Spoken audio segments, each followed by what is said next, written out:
Yun mga utol, magandang araw sa inyong lahat at welcome back dito sa loob natin. So ngayong umaga ay aabangan natin yung mga pang summer natin para sa training nila. So bali kagabi, sinabay natin sila sa sa training ni Boss Wins. Ang release point ay San Isidro Nueva Ecija at pinawalan yung mga ibon sa release point kaninang alas 7.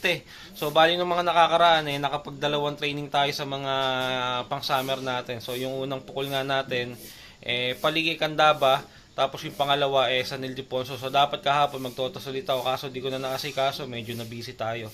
So kaya kagabi sinama na natin sila sa training at yun nga San Isidro yung release point nila ngayon. So pinawala nga ng alas 7, ang oras natin ngayon ay 7:29 na. Siguro maya maya pang konti magdaratingan na yung mga ibon. So naglilinis muna ako dito sa loob at pagkatapos natin dito maglinis mag-aabang na ako ng mga ibon natin. Ayan, habangan natin yung mga ibon natin. Oras natin ay 7:34. So 34 minutes na lumilipad yung mga ibon pero wala pa. So sa daraanan ng mga ibon na yan nga hindi ganun kaganda yung panahon, mapag. Pero may araw naman. Yan yung araw natin. Ayun tirik naman na. So sana makadiretso yung mga ibon. First training nila to na ganyan kalayo So nung mga nakakaraan, malapit lang yung mga naging training natin at saglit lang nila linilipad yun. Nasa lang, halos 15 minutos lang nila linilipad yung mga training nila ng mga nakakaraan. So ito na yung pinakamalayong training nila tapos mas marami silang kasama ngayon. Ayan, so abang-abang. Abangan natin yung mga ibon natin. Ito, may ibon na. Ibon na ata namin to pauwi na nga ito. Hindi ko nga lang alam kung kanino, kung sa atin ba. Yun Checkered. Ito. Ay hindi, Ronda. Ibon kaya natin to? Hindi ko alam Nawala. Hindi siguro sa atin. Ito. Ayan, sa atin nga. Pauwi nga ito. Ayan, second bird blue bar. Parang ito ata yung 12 feather. Tama. Dalawa na. 2 minutes nang paikot-ikot tong isa na to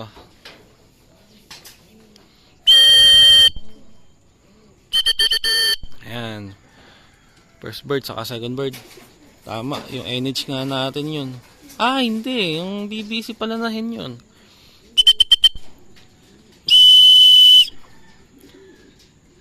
Ayan, dalawa na. Sa 13, 11 pa.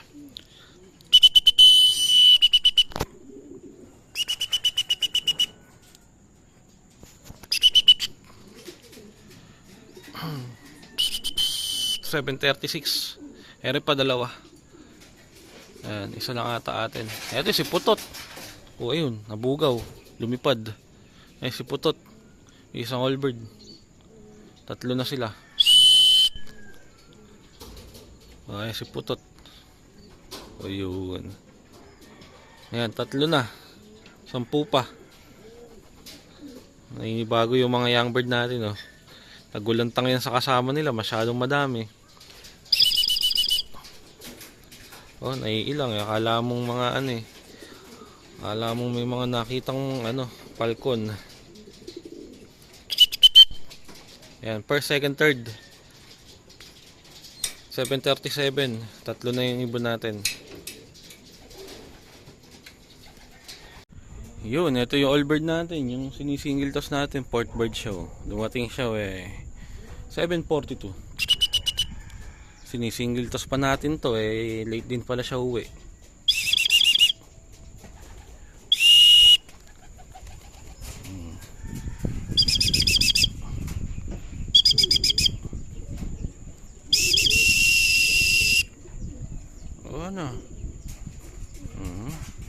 Gahanap pa siya ng kalandian niya hindi pwedeng ipuling.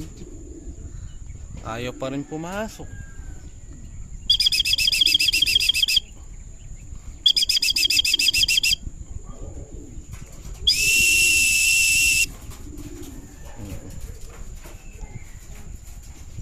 Kailangan maparisan natin to. Sabik na to sa kapares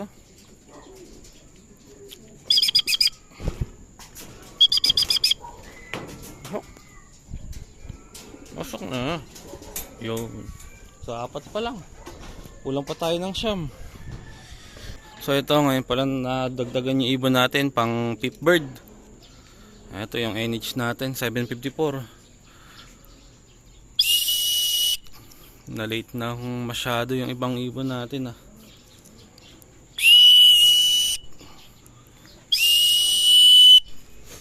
Masyadong nanibago tong mga ibon natin. Ang yabang nitong pip bird, akala mo maaga siya dumating.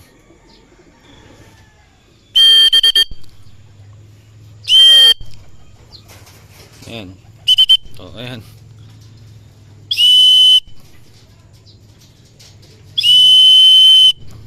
Pasok.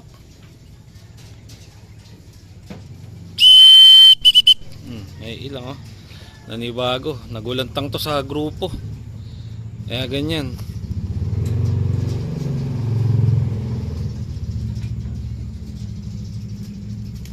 Ay pang pumasok eh oh. Nasisira ata ulo. Ayun, masok na. Ayan, 5 na. Ito, meron 2. Ay, isa lang. Ito yung NH natin na bata.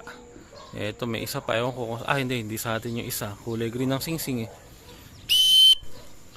Ayan, pang-6 natin. Ayan siya, yun. Ito, bata ito. Ayan, oh. Lulugon pa lang. Kulang pa tayo ng 7. Ayan. Isa-isa yung naging uwi. Ang pangit na experience nila ah. Ayan. So 7 pa yung aabangan natin. Pa isa-isa yung naging uwi ng ibon natin. So sana makakumpleto tayo kahit na ganun yung uwi nila pa isa-isa. So abang-abang pa dun sa 7. So ito oh. Ayan, isa galing na ng south. Overshoot na. Malamang nga na ano na. Nandiyan na ibang ibon natin. Nabit-bit na papuntang south. Ayan o. Sino ba to? Yung hen ata natin to na NH. Pang 8.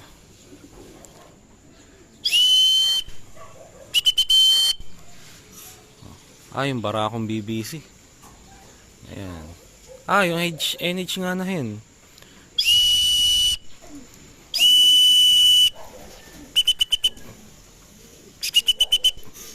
Ayan, pang 8 natin. Dumating siya 801. Ayan, 8 na siya dumating. Isang ibon natin, no? Gahanap ng kapares eh. Ayan, paparisan natin to. Bago mag club training, paparisan na natin siya at pag-iitlogin natin. So yun, 8 na. Kulang pa tayo ng 5 pa. Abang-abang. 7 pa lang pala ipauwi natin. Nakala ko 8. Lagi ko na isasama sa bilang tong isang ano natin, isang pang MacArthur. Hindi kasi kasama to sa training na isasama ko sa bilang. Kaya akala ko 8 na. Pero yung umuwi natin ay 7 pa lang. So ayun sila oh. 2, 4, 5, 6, 7. So 7. 7 sa 13. So 6 pa pala yung kulang natin. Ayan. Dami pa. So pa isa-isa nga yung nagiging uwi nila. Ayun, sana makumpleto tayo. So abang-abang tayo dun sa 6. Sana dumating sila maya-maya. Huwag na magpatanghali yung mga ibon. Maabutan na sobrang init. Masyado mapapagod. Matutukod yun pagka ganun. Lapit-lapit yung training. So abang-abang pa dun sa 6. Ito, ayan, 2 oh. Pang ano natin. Pang ilan ba? Pang 8 saka pang 9.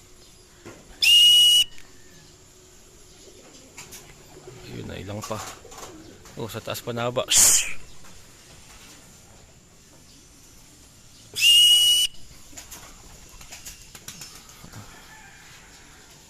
Nagulantang nga yung mga ibon. First time lang nila nagkaroon ng ganong karaming kasama.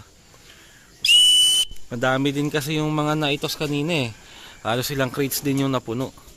Yan, ito isang BBC natin na barako, asawa ng 12 feather.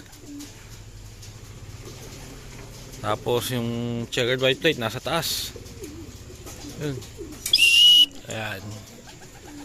Malapit asawa niya. So 9 na. Kulang pa tayo ng 3. Yung kapatid na rin na asawa niya, yung NH natin na babae, saka yung blue bar na gupitang pakpak hang wala. So tatlo na lang.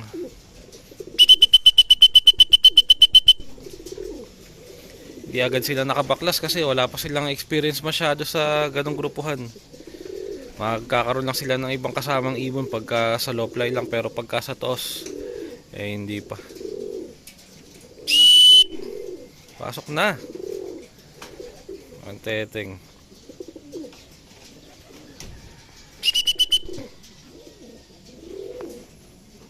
Yan, namara ako dito sa landing board.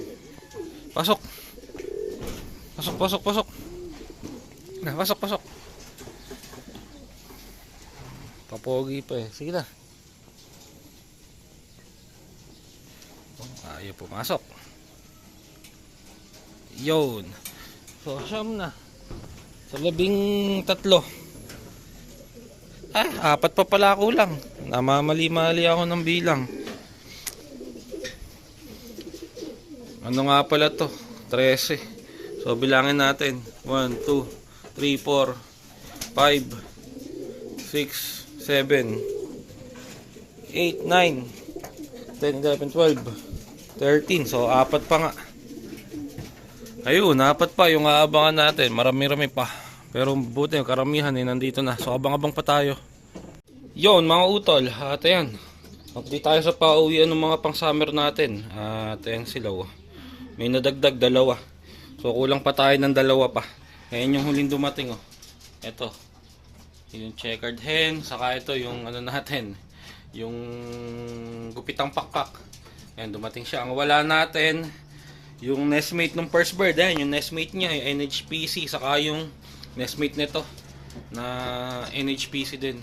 So, 2 NHPC ang kulang natin. Yung BBC natin, kompleto na. Dilima na nga lang yung NH natin. Nabawasan pa tayong 2. So, ayun. Sana dumating pa. Ito mukhang kakauwi lang neto. Halata pa sa itsura niya. Medyo ano pa yung ibon. Medyo salanta pa.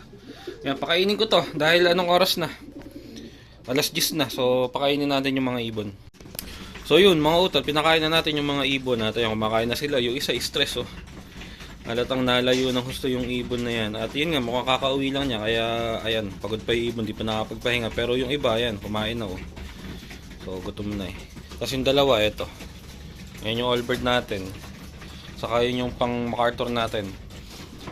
So yun, kulang pa tayo ng 2. Sana dumating pa yung 2 natin mamaya. Isang parehas NH yun.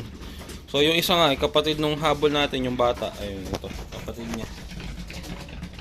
Tapos yung isa naman, nestmate nung first bird natin. So ayun, hanggang dito na lang muna yung video natin mga utol. Maraming salamat sa panonood. Yun mga utol, at ayan, ngayon ay araw ng linggo. Ito, dumating yung kulang natin kahapon sa training ng mga pang summer natin sa San Isidro, Nueva Ecija. So ito yung last bird natin. Yung isa, ito, kanina pa to. Ayun pagkakik ng magang-maga, nasa labas na siya ng loop Kumain na rin to. Ayan. Ito kasi, kakarating-rating lang yan. So kaya pinakain ko ng bukod. Tapos may kasama siya. Rio, kasama niya. Young bird ng BBC Summer. So pagod na pagod din at mukhang uhaw na uhaw yung ibon. So kaya ayan, papainumin ko. Kusang pumasok dito sa loop yan. Sumunod siya dun sa ibon natin na umuwi. Ito nga, sumunod siya dito. Ayan ito, pagod na pagod din. Tsaka ang itsura, mukhang galing ng derby. So pakainumin ko lang to. Siguro bibigyan ko na rin siya ng konting patuka. Kung kakain siya, edi mas mainam. Pero sigurado iinom tong ibon na to. At maya maya i-release ko siya, pagpapahingayin ko lang yung ibon. So ayan, bigyan ko muna siya ng tubig at ng konting patuka niya. Ayan, bigyan na lang natin ng tubig. Hindi siya makakain na maayos baka mas kailangan niya tubig. Ayan. Hindi rin pinansin Ayan, nakita na niya. Ayun, so tubig na ang gusto niya.